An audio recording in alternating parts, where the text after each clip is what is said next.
Did you ever get a bargain haircut and then have to wear a hat for a month? Did you ever ask your partner to fix something around the house, or tell your partner that you could fix something around the house, and then 2 weeks later, not only is the thing not fixed yet, it's actually more broken than it was when you started, or they started? These are shortcuts. Shortcuts have three things in common. First, we all take them. Second, they always seem like a good idea at the time. And third, they always cost us more in the long run. Why am I talking about this?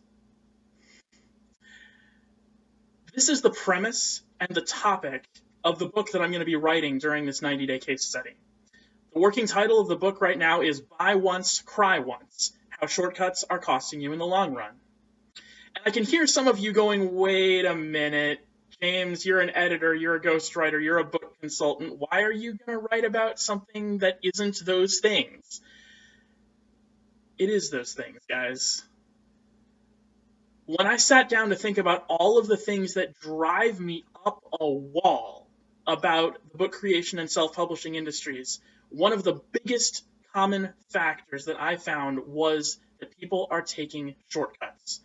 Either they think that the book is going to be a huge shortcut to something, to passive income or bestseller status or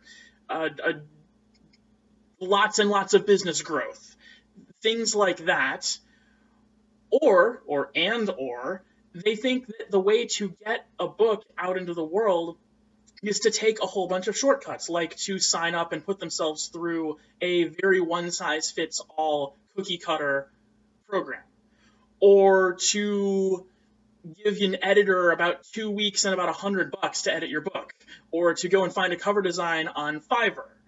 Things like that. These are shortcuts that authors take and that book marketing people sell to those authors, especially first-time authors, that I don't believe work very well or serve those people at all.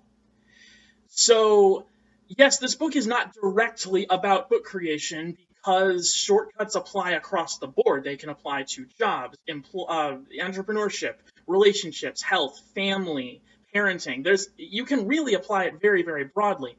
But because my background is in book creation, a lot of the examples I use and a lot of the stories I tell will come from that. And, frankly, a lot of the books that I'm going to write after this that are more specific to and germane to book creation will come from this, because this is the premise that I'm starting with for everything in the book creation world, in my book creation world, in the master wordsmith, in creating masterpieces and helping other people do that. The first step is just stop taking shortcuts. So that's where this is going.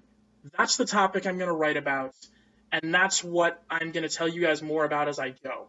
So what I'd love for you guys to do, other than, liking and sharing and subscribing and all the other fun marketing stuff that you guys do here, I would love for you guys to put a comment down below this video of what's a shortcut that you took recently.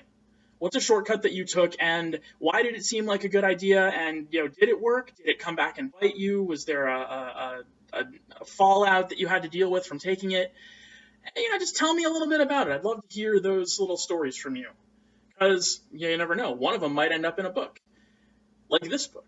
And speaking of books, actually, speaking of this book and this video, I'm going to give a quick shout out to my friend Amy Fortney Parks. We had a wonderful conversation about this very topic and things like it this morning.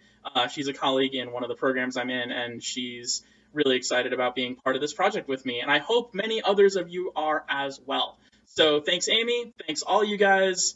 Have a fantastic day, and I will talk to you tomorrow. Later.